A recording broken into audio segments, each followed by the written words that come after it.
responsabilidade muito grande.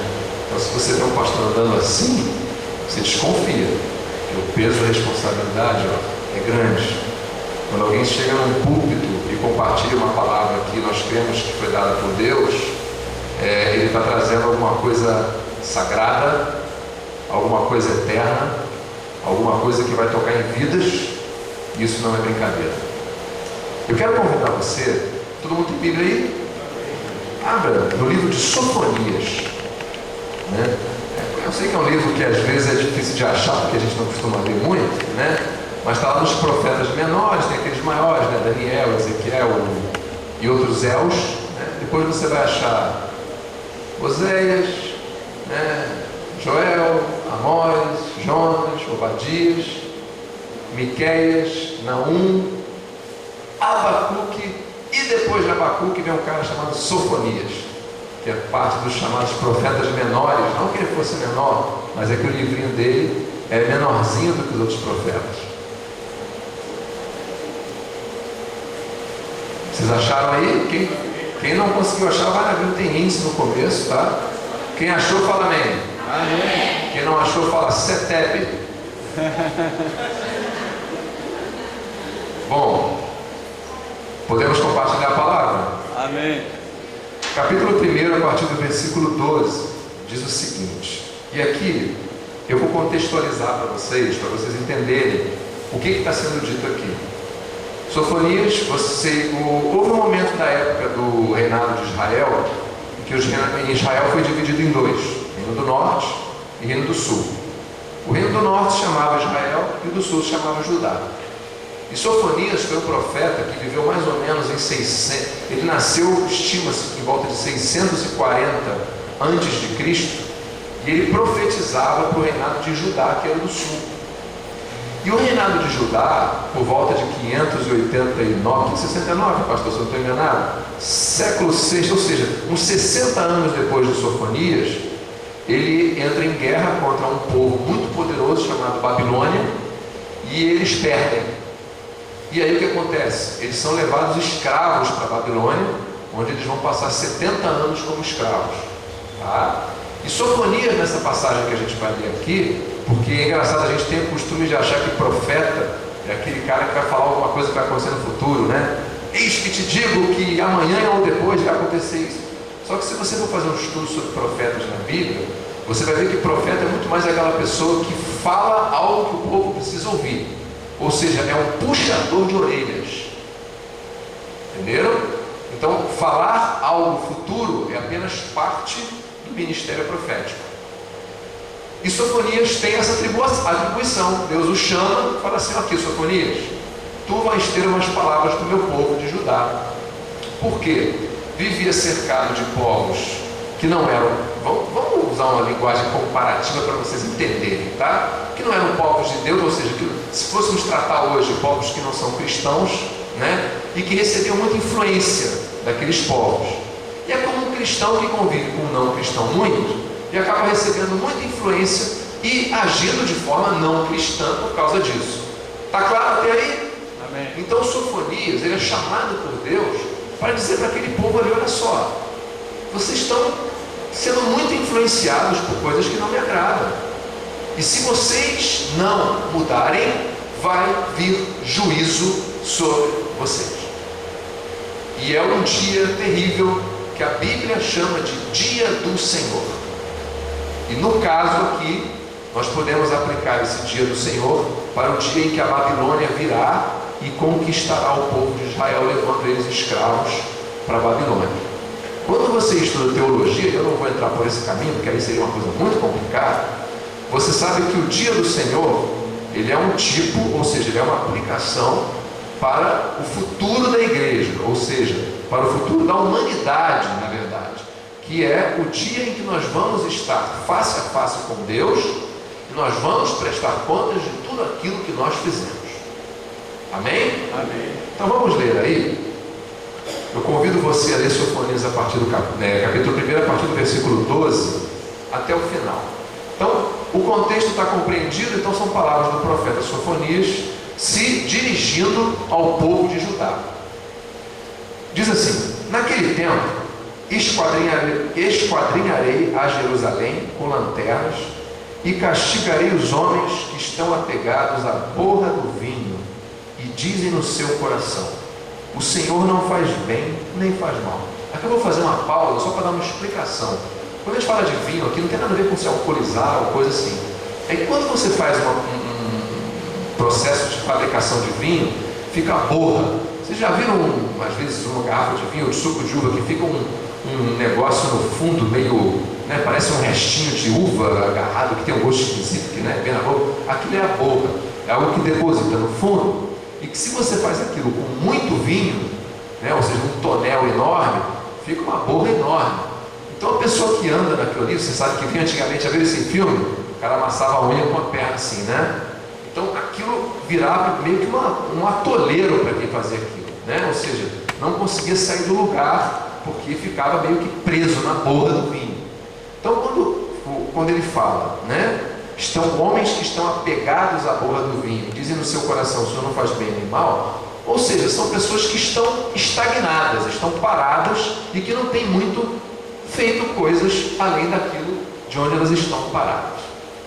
Continuando: por isso serão saqueados e os seus bens, e assoladas as suas casas, e edificarão casas, mas não habitarão nelas, plantarão vinhas, porém não lhes beberão o vinho.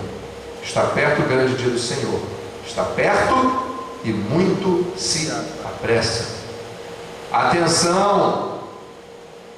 Você pode falar atenção? Atenção! Por quê? O dia do Senhor é amargo, e nele clama até o homem poderoso. Aquele dia é dia de indignação, dia de angústia e dia de alvoroço e desolação, dia de escuridade e negrume, dia de nuvens e densas trevas, dia de trombeta e de rebate contra cidades fortes e contra as torres altas. Trarei angústia sobre os homens, e eles andarão como cegos. Por quê? Porque pecaram contra o Senhor, e o sangue deles se derramará como pó, e a sua carne será atirada como esterco. Esterco vocês sabem o que é, né? Nem a sua prata nem o seu ouro os poderão livrar do dia da indignação do Senhor, mas pelo fogo do seu zelo a terra será consumida, porque certamente fará destruição total e repentina de todos os moradores da terra. Vamos orar. Senhor, o Senhor sabe a responsabilidade que é quando falamos a Tua palavra. E nós sabemos, ó Deus, que ao falarmos de Ti não falamos apenas de celebração, de júbilo, de alegria. Às vezes a palavra que o Senhor nos traz é de contrição, de arrependimento, e é difícil de ouvir, Senhor. Senhor, fala aos nossos corações. Que não seja a minha boca que diga palavras, mas o Teu Espírito Santo, se aquilo que eu aqui disser vem de Ti, que alcance corações e mude vidas. Se vidas não forem mudadas hoje, a minha vida aqui teria sido inútil. Muda vidas, Senhor. É o que eu te peço em nome de Jesus. Amém. Queridos,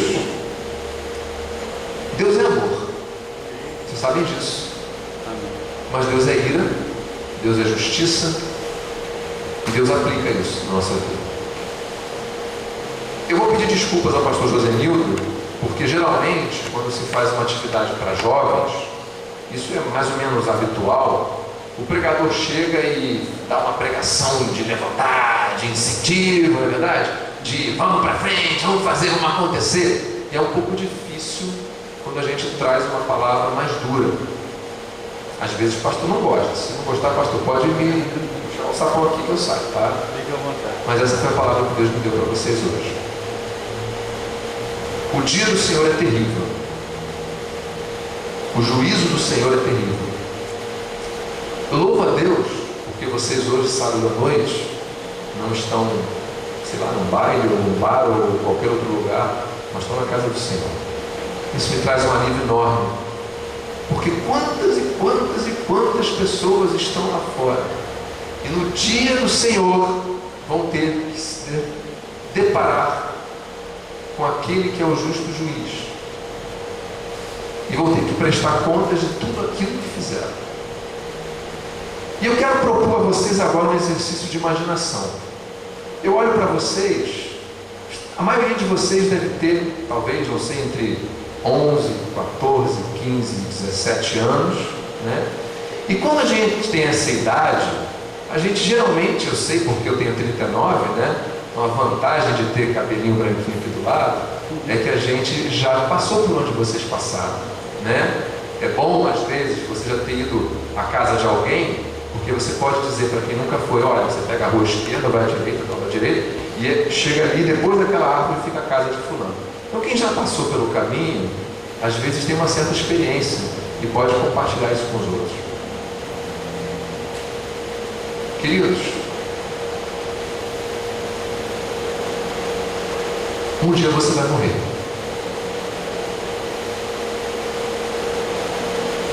Você já parou para pensar nisso? Porque quando a gente é jovem assim, e eu já fui jovem, eu já passei por essa rua que eu falei, a gente não pensa muito nisso. Vocês hoje estão pensando na prova do Enem, estão pensando no vestibular, estão pensando na carreira, na faculdade, estão pensando no que vão fazer na atividade da semana que vem, estão pensando talvez no namorado que quer ter, no casamento, será que Deus vai mandar a bênção ou não vai? O olhar de vocês, por serem jovens, eu sei do que eu estou falando, que eu já fui, vai até aqui. Mas você sabia que você vai continuar, que você vai até aqui? E um dia você vai chegar num lugar que se chama o dia da sua morte. Vamos falar então assim, vamos? Faz aí. Mas acredite se quiser, um dia, eu, o irmão Jorge, o pastor, a Lídia, o Diego, você, todos nós vamos partir desta terra. E aí o que nos espera? Em média, a gente vive, isso é estatística do IBGE, tá? A gente vive em média 70 anos. Eu estou com 39. Daqui a 31 eu bato as botas. É o que a estatística diz. Vocês ainda estão lá no lucro, porque vocês ainda têm um pouquinho mais pela frente, né? Mas sabe o que é engraçado? Parece que eu tinha a idade de vocês ontem. Você acredita? Não é? Estou vendo aqui alguns cabelo branco, deixa eu ver. Posso usar o irmão como exemplo? Que idade que o irmão tem? 44. Qual é o nome do irmão? Admil. Não parece que foi ontem que você tinha 11, 14? Não passa assim? A Bíblia diz que a nossa vida é como um sopro. É o termo que a Bíblia usa. Ou seja, sabe a sua vida? Diante da eternidade, sabe o que ela é? É isso aqui, ó. É o que a Bíblia diz. Sua vida vai passar assim. Eu me lembro uma vez que eu estava numa excursão. Sabe essas excursões de viagem? E na excursão geralmente tem pessoas mais idosas, né? Aí nós chegamos, acho que era Recife, alguma coisa assim. Saltamos do ônibus, aí um jovem assim, né, de 16 anos, que olhou, e chegou o museu. Queria ter pessoas idosas, né? E aí a minha mãe, que estava comigo, virou e falou assim: um dia você chega lá. Tônia Carreiro, a atriz, ela fala: olha, envelhecer é uma droga, mas a outra alternativa é morrer, então eu prefiro envelhecer. Né? Só que, querido, hoje nós estamos em 2011. Sabe o que vai acontecer no ano 3000? Não vai ter nenhum de vocês aqui. Nenhum de vocês vai estar aqui. Todo mundo vai ter ido embora. Então eu quero convidar você agora a fazer um exercício de imaginação que provavelmente você nunca fez, porque você é muito jovem e você está preocupado com a prova do Enem, está preocupado com o vestibular, com o casamento, com coisas que estão logo à frente. Isso é natural, isso é normal, isso não é um problema. Só que eu quero convidar vocês a fazer uma coisa que vocês nunca fizeram antes. Vamos voar no túnel do tempo? Vocês topam? Aleluia. Faz assim. Quem topa faz assim. Eu vou levar vocês agora para um lugar que é um hospital, tá? Onde tem uma cama e nessa cama está você deitado. seu cabelo está branco, você está meio ceguinho, você já não enxerga direito, e você ouve sem querer o médico falar para a sua família lá fora, para os seus netos, assim: ó, esse não vai sair daqui com vida não, ele deve ter aí 1, 2 dias de vida. O que você pensa nessa hora? O que passa no teu coração? É o dia do Senhor? Qual é a relevância de eu dizer isso para você hoje? Você é jovem, não quero saber de louvar, é de levantar a mão, é de fazer assim, né? É de namorar, é de casar, é de ter filho. Eu quero montar minha casa, eu quero ter meu carro, eu quero fazer minha vida, eu quero ser um pregador, eu quero construir igreja, eu quero ser missionário. O que eu estou falando? Por que esse cara maluco está falando para mim aqui sobre morte? Porque um dia você vai estar aí. E sabe o que acontece? Sabe que dia é hoje? Você acha que hoje é dia 22 de outubro de 2011, não acha? Não é não. Está enganado. Hoje é mais um dia no caminho para o fim da sua vida. Você hoje está um dia mais próximo do que estava ontem, do dia do Senhor. E aí eu quero te perguntar, quando você estiver deitadinho na cama, ouvindo os enfermeiros falarem aquilo: olha, esse aí não passa de 48 horas.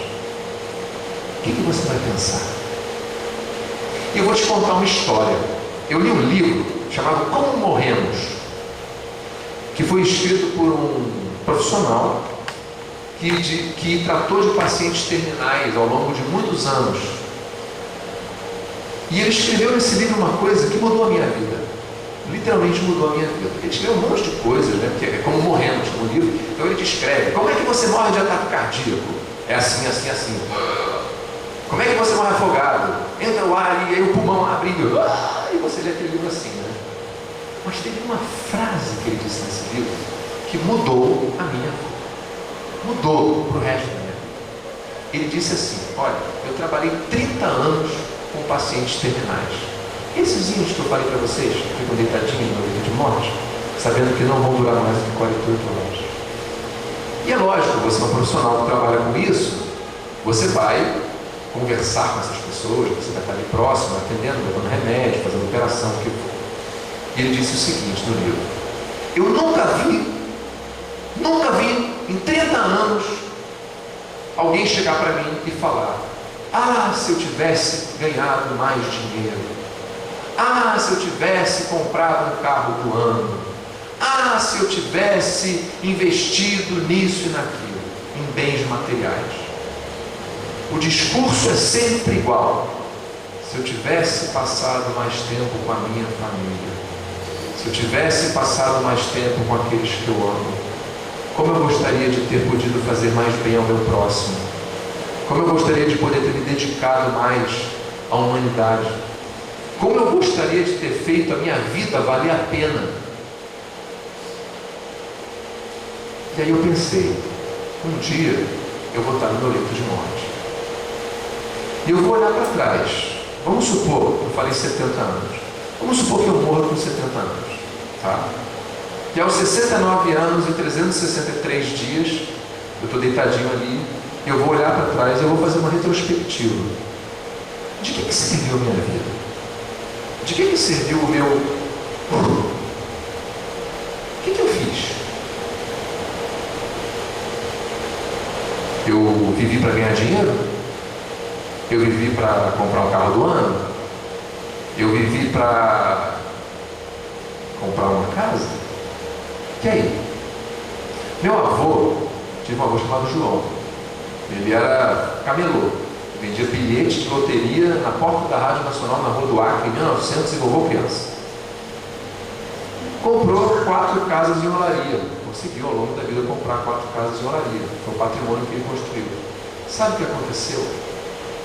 Eu me lembro da véspera da morte do meu avô. Eu fui visitá-lo no hospital, ele estava no Pedro Ernesto.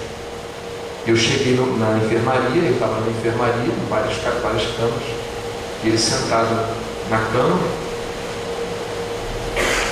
com um nebulizador aqui, e assim.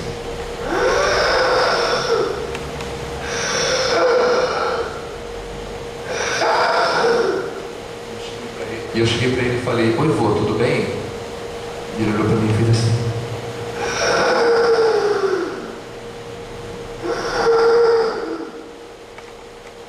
No dia seguinte, meu avô morreu. E as 4 casas honrarias ficaram. Nós pegamos as casas, vendemos, compramos um apartamento com meus pais, onde eles moram hoje.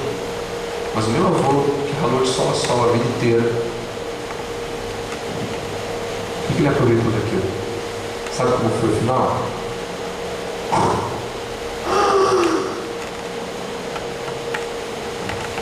É tudo que eu estou dizendo?